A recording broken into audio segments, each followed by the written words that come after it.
HCAM News is supported by our viewers and by Hopkinton Drug, located in this historic New England town since 1954. They are a multifaceted store dedicated to providing clients with an array of healthcare options.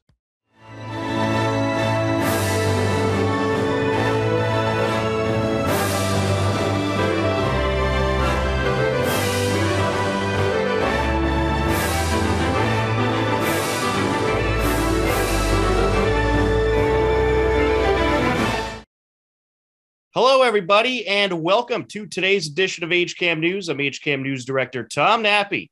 On today's edition of HCAM News, we have Week 2 highlights of Hiller Spring sports, a select board update, and a suicide prevention forum took place at the Hopkinton Center for the Arts. But first, the Boston Globe hosted a public forum talking about their many years covering the Boston Marathon. The Boston Globe hosted a Boston Marathon coverage forum at the Hopkinton Center for the Arts.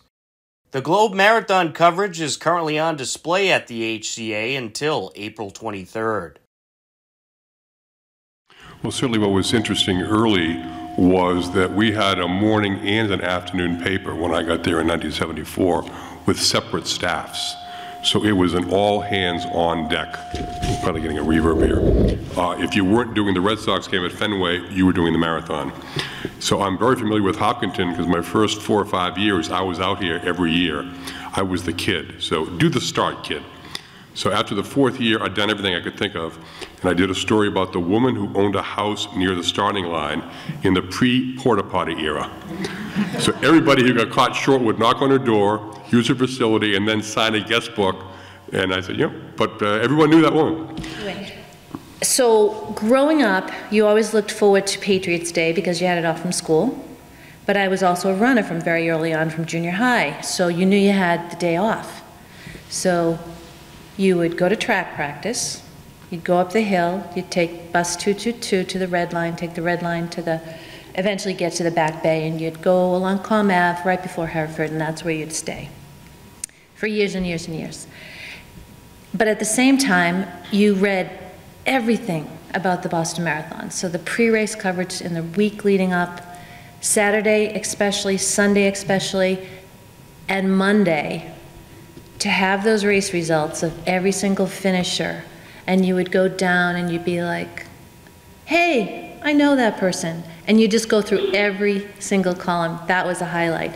But what the Globe did for us, as well as giving the mass participant or the mass spectator something to look forward to on Patriots Day, was they made those elite runners, those professional runners, into household names. Of course, there's different times, and seeing that is still jarring. I think that 1951 is the year my dad was born, and looking at it, you know, looking at all the pages compared and looking at the years of evolution and how, you know, you said women is accepted into the races. The marathon is a very international sport and having a lot of international athletes.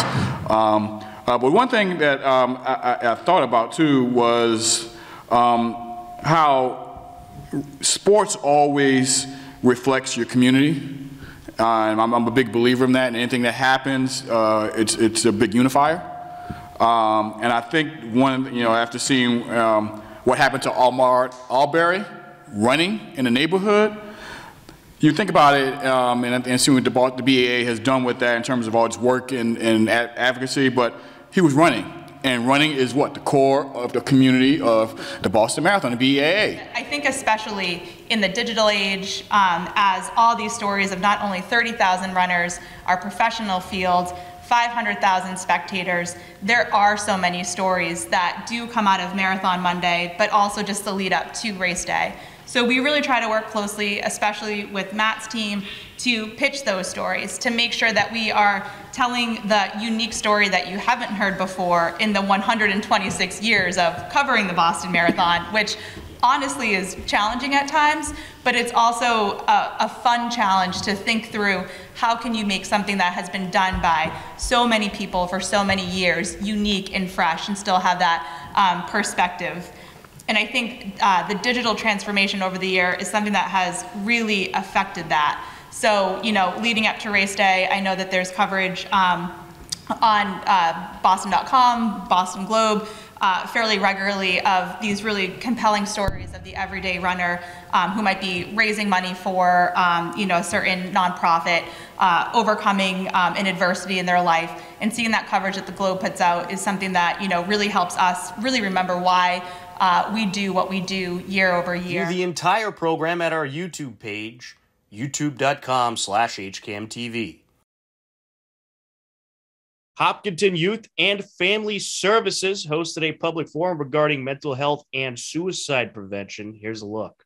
I wanted to tell you, too, just that everybody has been reading the news and knows what's going on with COVID these last couple of years. And what's happening in Hopkinton is pretty universal throughout the country, certainly in Massachusetts. One of the things, I know most of you are familiar with the Youth Risk Behavior Survey, and 2 years ago, I think it was 2019, basically the survey said that about 30% of high school students reported feeling so sad or hopeless for a 2-week period or longer that they stopped doing their usual activities. Well, that's an early sign of depression. 30%. 2 years ago, about 18% of high school students said that they had thought about suicide, that they had seriously considered suicide. Again, staggering numbers. And about 7% report that they made a suicide attempt. What do I need to do? Who do I need to reach out to in order to be at a place where I can say, all right, let's talk about that driver instructor. What didn't feel so great about that? And tell me more about that, right? An important thing that Jim mentioned that I want to really reiterate is sometimes kids might not want to come to you first, or they might be a little hesitant. Sometimes that can feel like, ouch, what, you don't want to come to me first? But in this kind of situation, it's really helpful to have your own community to think about who can you talk to, who can be a good active listener for you, and who could you reach out to maybe have a little different spin or way of asking questions so your child has more than one person that he or she can talk to. And then what do you know about your child, right? What is his or her coping skill? If you're the kind of person who likes to give a lot of information, right? You're problem solving, you like to give a lot of information, but your child's like, just tell me like when it's time for me to know. I don't want to have too much advanced information. You want to know that about him or her, right? So you find a better time, a time where he or she is more receptive to the conversation. What soothes your child? I find that it's really important to think about, we do a lot of problem solving when we're worried about emotional health because we're worried about consequences, but going back to what you know can also be really soothing in the moment. Do they like to go for a walk? Do they like to watch movies? Can you just kind of sit and be a good active listener? Or maybe not even talk at all, but having that calming presence can be very helpful. So that's what I mean by going back to what you know and sort of using those skills. We're going to take a quick time out, a whole lot more ahead. Don't go anywhere. HCAM programming is supported by our viewers, thank you, and by Phipps Insurance Agency, representing companies such as MapFree Insurance. Their family-owned independent agency is deeply rooted in the communities they serve and offer time-tested insurance products to fit individual needs. Since 1950, Phipps Insurance specializes in home, auto, business, condo, and renters insurance.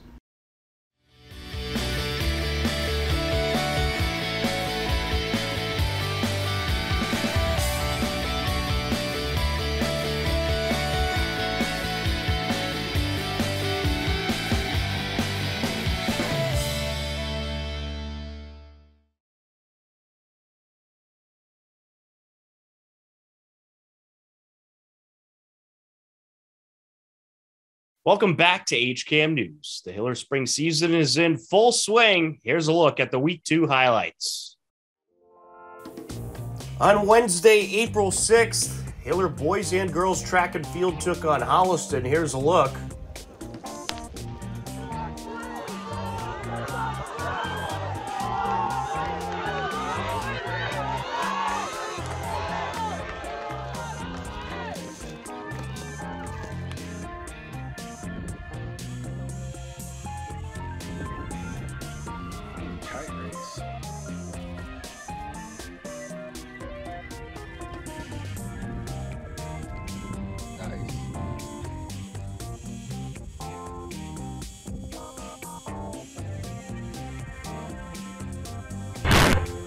boys captured a 98-38 victory.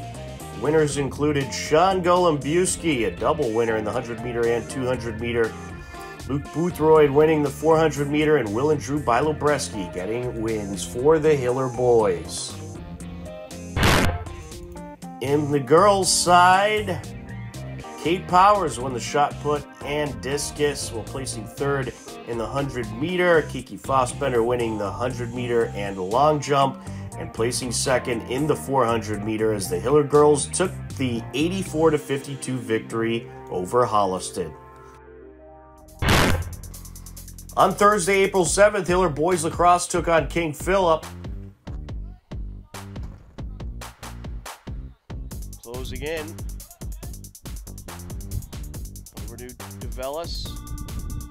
Out in front, and a bouncer into the net goes Kip Bishop. That's his second goal, and I believe both of them were off of bounces. Makes it 6-2 KP. King Philip took the win 17-7. Hillers fall to 0-3 on the season. On Friday, April 8th, Hiller boys tennis captured a 3-2 win over Westwood. Lex K and Pranav Kapoor won at first and third singles, while TJ Whedon and Suraj Sambasavim won at the second doubles for the Hillers. Also on Friday, April 8th, Hiller girls tennis captured a road win with the match tied 2-2. Paula Sendelli earns a third set victory at first singles to clinch the match. On Friday, April 8th, Hillers softball opened their season at home versus Westwood. Hillers were trailing 4-0 until the bottom of the sixth.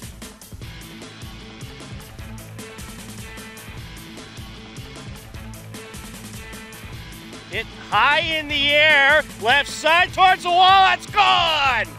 A home run for Holly Paharik, and the Hillers are on the board.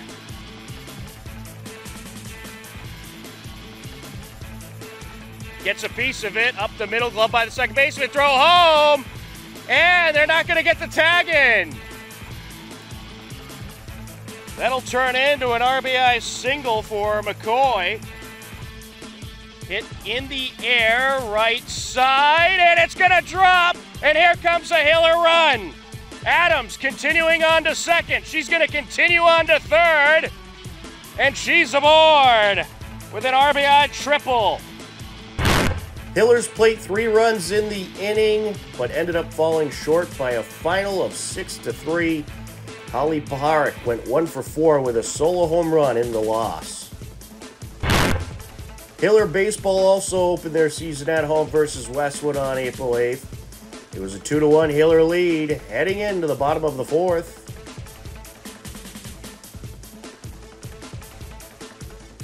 And this is hit high in the air towards center field, going back to the fence, and that is going to go off the fence, and that is going to be a stand-up double, and a run going to try to score the throw in, off the mark, and now Gahn advances a third. It's 3-1 Hillers. An RBI double by Andrew Gahn, and he advances to third on the throw home right after this pitch. And this is ripped up the left side, and that is going to be a fair ball. And here comes a run to score. He will. And it's going to be an RBI single by Joe Carazza.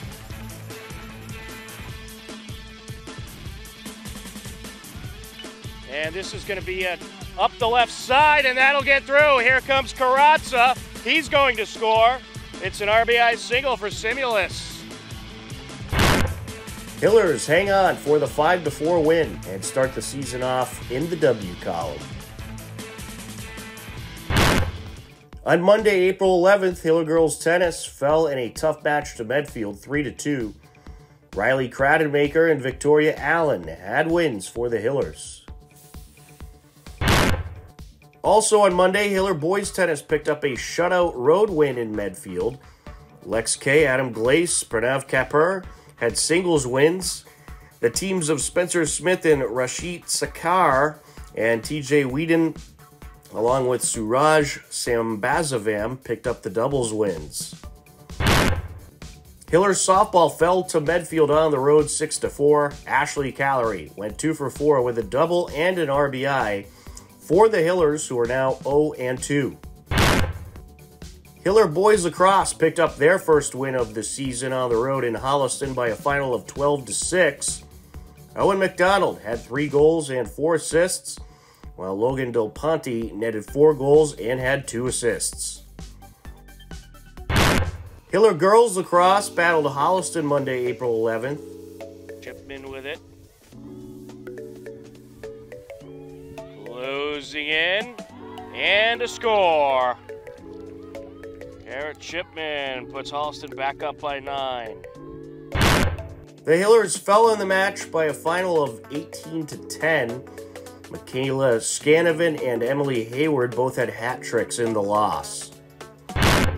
Hiller boys and girls track and field battled Norwood Monday.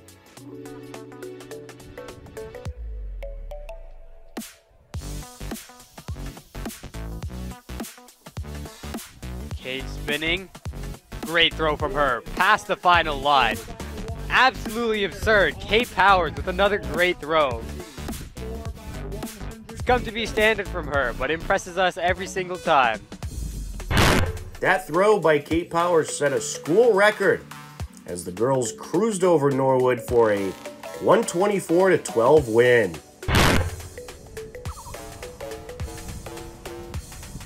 And they're out very fast. This will be a very good race.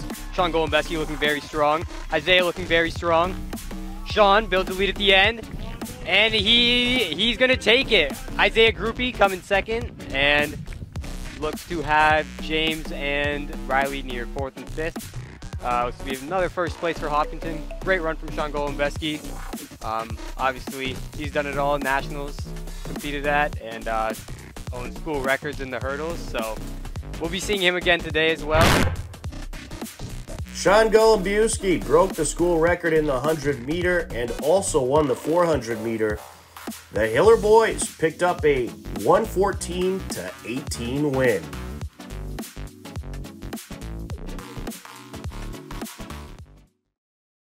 The Alpha Omega Council and the 26.2 Foundation were at the Select Board meeting to present the Boston Marathon Wreaths that will be rewarded to the winners on Marathon Monday. Here, something that we think is pretty special. These are gold wreaths from olive branches in Marathon, Greece. There's a process that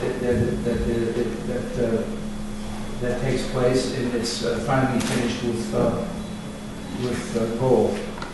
These are the wreaths, the actual wreaths that will be presented to the winners of this year's Boston Marathon. And over the last few years, they come from Marathon to Athens to Hopkinton, and we thought it's about time that the Select Board present these wreaths to the representative from the Alpha Omega Council, who will then see to it that they're brought to the consulate in Boston and then turned over to the VA in about 10 days, and finally put on the heads of the winners of the Boston Marathon. I think that is awesome. It's a wonderful idea. Is there any way we can get a shot at the wreaths for the public to see? We definitely want to. I think we should. There we go. Has to have something. Yeah, we're not leaving without a photo. And I know that may be more than 2 minutes. Blame me. You can blame me. Well, you can see my stickler for time is not here right now. So. That's a good thing then. The costume. Yes, so Costas C. Reedus, president of the Alpha Omega Council from Salem, Mass. This year marked the 201st year of the bicentennial of Greece, of our start of the liberation from the Ottoman Empire. So as a small token of our appreciation, I'd like to present each one of you with a coin that was issued by the National Bank of Greece commemorating this event. And I hope you will accept this as a small token of our appreciation for being the landing spot of these golden wreaths, and it's something that we hold dear to our Hellenism that we promote as part of Alpha Omega, and again, we're very pleased and privileged to be here to welcome these on behalf behalf of the people of Greece and everything else. So we appreciate your the stature of being Hopkinton, the land of the marathon.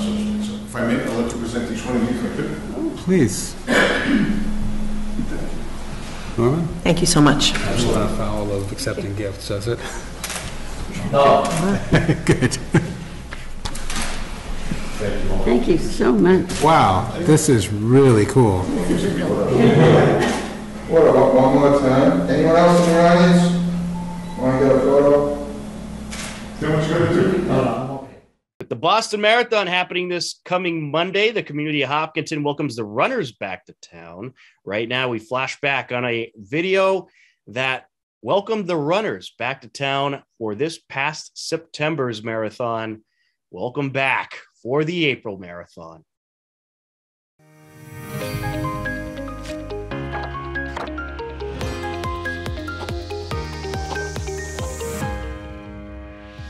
Dear runners, for the past 97 years, our town has wholeheartedly welcomed you. Elite runners, passionate runners, wheelchair racers, joggers, runners for charities, every gender and every ethnicity from around the world. Here, for the running of the most famous marathon in the world, to where it all starts, Hopkinton, Massachusetts. For the first time in 97 years, during the global pandemic, we weren't able to welcome you, leaving Hopkinton Town Common empty, but not our hearts. Your spirit lifts us, moves us, envelops and inspires us. So, we'd like to send something back to each of you, runners of the world. Our love, our admiration of your dedication, for creating with us an international community coming together as one, inclusive and focused. We've missed you, and we can't wait to host you in person again. But until then, we'll be there, supporting each and every one of you, encouraging you along the way, near or far, no matter where you are. We can't wait till you come back. We love having you here. Because of you, it all starts here. Keep on training. We'll see you soon. Everyone here in Hopkinton really misses you, but as all marathon runners know, timing is everything. Come and give us your buoyancy and your fleet-footedness.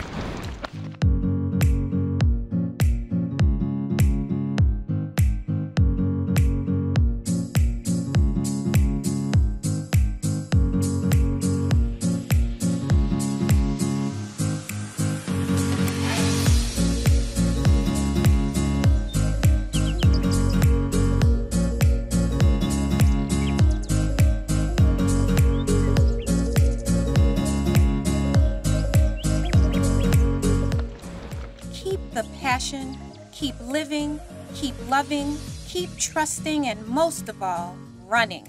We want to welcome all of the runners back to Hopkinton. We miss you, and we look forward to seeing all of you very soon. We love you. You are our family. Keep training.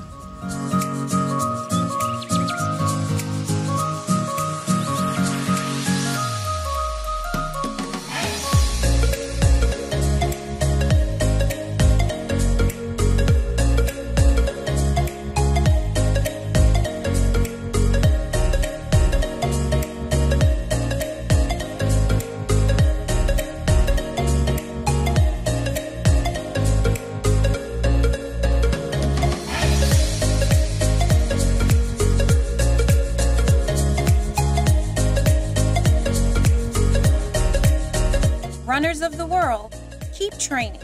We'll be ready for you when you get here.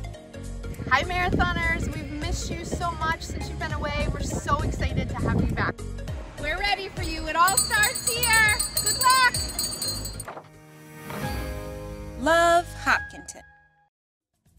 And now it's time to let you know about some happenings in your community you should know about. We have reached a crisis in high school sports. Older officials are not being replaced quickly enough by younger officials. Did you know 45% of officials report they have less than 6 years remaining in their career? 50% of officials are 55 or older, and 12% of officials are under 34 years old. High school sports and local community sports. We need more officials. If you want to help out, be sure to reach out to the Officially Human organization or get involved with an officiating company in your area. Right now, you can own one of these wonderful Hiller H flags, $30 each. All proceeds support the Hopkinton Senior Class of 2022. For more information, head over to hopsenior2022.com. Our picture of the week, a silly pick after finishing their last remote interview with judges from VEX Worlds 2022. It is the Hopkinton Robotics team. This photo courtesy of @CoachRobotics on Twitter. Upcoming town government meetings include on Tuesday, April 19th at 6 p.m. We'll have the select board meeting live on HCAM. On Monday, April 25th at 7 p.m. It's town election time and you need to get to know your vote. Town meeting happening in the first week of May, so EHOP presents Know Your Vote Monday, April 25th at 7 p.m. To view all upcoming town government meetings, head over to hcam.tv/gov. And for more information on upcoming town government meetings, head over to hopkintonma.gov. Believe it or not, we are out of time for this edition of HCAM News, but don't worry.